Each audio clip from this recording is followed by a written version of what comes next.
Recording a video about children's literature is one of the hardest things I've had to do so far. Not because I know nothing about children's literature and I think that, maybe it's some unapproachable field for people to get into and discuss, but because I personally own like less than 0.1% of children's books in my own household because A, I don't have kids, B, I have limited interactions with children, and C, it's actually it's a really big field. There's a lot of children's literature out there. There's like fiction and nonfiction. There's books for children with sensory needs, linguistic needs, language needs, and I don't even skim the surface of some of those books. All this video is meant to do is to help people who are in a position where they're looking to go buy a book or two or a collection for, their own children or the children of their friends, to kind of offer some insight into that. And unfortunately, this collection is having a lot of gaps and spaces that are missing, but these are the books that I really like for whatever reason, be it illustrative or linguistic or story-wise or something that was done in a creative and engaging way. And I hope that you'll find a shared interest in them as well. So without further ado, let's begin. Clifford the Big Red Dog, Rainbow Fish, Robert Munsch. With the exception of Munsch, these books are all great. However, I would say that they're not exactly works of canon. They don't do anything to push the envelope. They're very much see is what you get stories that are good for just sitting down with a kid and going, hey, I'm going to read you a story. You read them a story. Story's over. You move on. So I'm moving on. Where the Wild Things Are by Maurice Sendak. This book is older than I am, and it is really well done. It's a piece of canon literature in that it has stood the test of time. People love it. I personally don't care for it terribly much. I think it's overread, and I think Max is a brat. I think even though he's supposed to be a bit of a wild thing, I think at one point we literally see him nailing holes in the wall. He's like Caillou, but on steroids. I can't do it. Little Blue Truck, farm animal book, super fun for teaching kids onomatopoeia skills, what sound does a car make, as well as different animal noises and learning their different animal friends. Do I think this work is of canon or does anything particularly to push the envelope? Not really, but it's really well illustrated, and if you have a little one in your household that likes cars, there you go. This was a personal collector's choice. Mary Who Wrote Frankenstein by Linda Bailey. She's a Vancouver talent. Illustrated by Julia Sarda, who I believe has done work for Disney in the past. Really neatly kind of goes through Mary Shelley's life. And even though there are more controversial elements to Shelley that I won't get into in this video, it does a great job of illustrating Shelley, Percy Shelley, Polidori, Wollstonecraft, all the people that were involved in Mary's life, and with the exception of her own mother, of course, upbringing.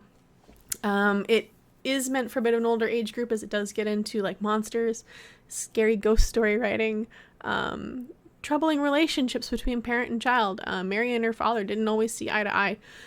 And if you're looking for a read that just discusses Mary Shelley's life in more detail and does get into the more juicy controversial elements, I would recommend Miranda Seymour's work. That one definitely not for kids. It's like several hundred pages thick, but if you're looking for a quick children's book to kind of get into the outlines of Mary Shelley and who she was as a writer, there you go. Next up, this is a work of metafiction by Mo Willems. We Are in a Book, the Elephant and Piggy series. Can't recommend these enough. I have to make a quick note about the sticker being ripped off on it. I did not do that. Most of these books are used or thrifted, and I am a grad student and I can't afford to go buy all my books new right now. So yeah, We're in a Book is a super fun piece of metafiction in that you have the elephant and the pig, and they're trying to figure out what's going on. Why do they feel like they're being watched? And you get into it, and it's like, oh, a reader is reading us. And it breaks that wall between audience and story. And for like a story time quick read, I would definitely recommend this. It's even got rereadability if you get to the end of it. So yeah, We Are in a Book, Mo Willems. Next up, another piece of metafiction. I'm very meta. The Three Pigs by David Weisner. Super fun in that it follows the traditional narrative of the the Three Little Pigs, which I'm sure we're all familiar with. But then it gets into the like reversal of expectations at about the halfway point, in which you have the pigs that are like flying around on the pages of the book, and it's like super sweet. And yeah, I don't want to get into it too much, but they fly through Storybook Land, they enter a chivalric tale, there are dragons, and they go back and they give that wolf like the what's up, and I just think that's so great. Okay, so now things are going to get a little heavy, because I did want to add a couple items to my collection that are meant to kind of address more difficult topics. The first one being Wolf Erlbruch's Duck, Death, and the Tulip. This book is very didactic in that it seeks to educate children about, you know, the hard topics of death. And it does it in a very respectful, simplistic way. The illustrations are each very thoughtfully put. Death comes in not just as like an omnipotent figure that kind of comes for Duck and whatnot, but death is done in a way that's very comforting and approachable, and I think that that's very important when you're dealing with heavy subject matter such as this. So, yeah, Duck, Death, and the Tulip, Wolf Erlbruch, very good. Another kind of heavier book that I wanted to get into is Shaun Tan's The Arrival. Very powerful in that there are no words in this book, and it is longer than most picture books, in that it I think is like close to 76 pages long, rather than the standard kind of 40 for children's picture books. The Arrival is very powerful in that it is a story meant for immigrants. It is a story meant for displaced families, for people who are going through losing their homes due to war or famine, or cultural issues such as genocide. And it is very thoughtfully done. And if you're looking for a book that you are wanting to give to a family or a child who has relocated due to such reasons, you know, I would highly recommend this one. So, The Arrival by Shaun Tan. Finally, we're going to lighten the mood a little bit more with my favorite, because I like to leave the best for last. Well, I actually have one other last one that's kind of a joke that people can skip over if that's their prerogative. But Jon Klassen, Canadian talent, lives in California now. He's my all-time favorite children's book writer. I think he has a new book coming out in the fall called The Skull, and I want to read it, but like no money, so you know, that's me. But I Want My Hat Back by Jon Klassen. Super fun, didactic teaching. Do not steal. Do not steal things that do not belong to you. Do not take things from others. It won the Dr. Seuss Award, and it's super great in that what you get into is this really polite bear. So you get repeat mannerism use. So it's like, you know, okay, thank you, and have you seen my hat? Like, please and thanks, and can you help me? And, you know, he's a helpful bear.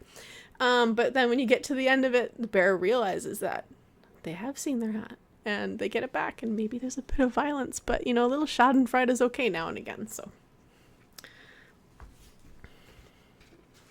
next up is This Is Not My Hat. This is where Jon Klassen's background as an animator really comes into play, because you get the nice tandem use of written word and illustration used in a meaningful and creative way.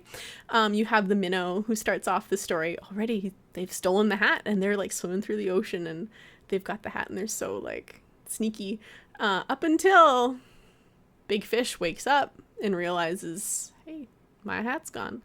And you get the interplay between like the picture being different from what's written in the book, and it's super fun. Again, a little bit of schadenfreude at the end, but the comeuppance happens, and the hat is rightfully returned. So, and finally, the closing to the trilogy is We Found a Hat, and it deals with two turtles who find a hat, and there's only one hat, and there's two turtles, and both of the turtles want the hat, and then they realize, hey, you know what, maybe if we lose our material tethers to possessions, we'll be okay, and we can sleep easier at night. So in all, if you were thinking about buying like any of the Jon Klassen series, I would recommend doing it as the box set, as A, it's cheaper, B, from a preservation standpoint, you get a lovely box that won't get any dust on it and runs less risk of pests and pollutants getting on your collection, very important. And then also it comes with like a really nice like illustration, which I thought was super cool, just because the collector in me gets really excited when there's limited prints of things. So that's neither here nor there, but yeah, just super cool. And last and least, so like don't buy this one for kids. This one's for parents only, okay? It's just Struwwelpeter 2000. It my copy, because it's the 2000 edition, it has English alongside the German.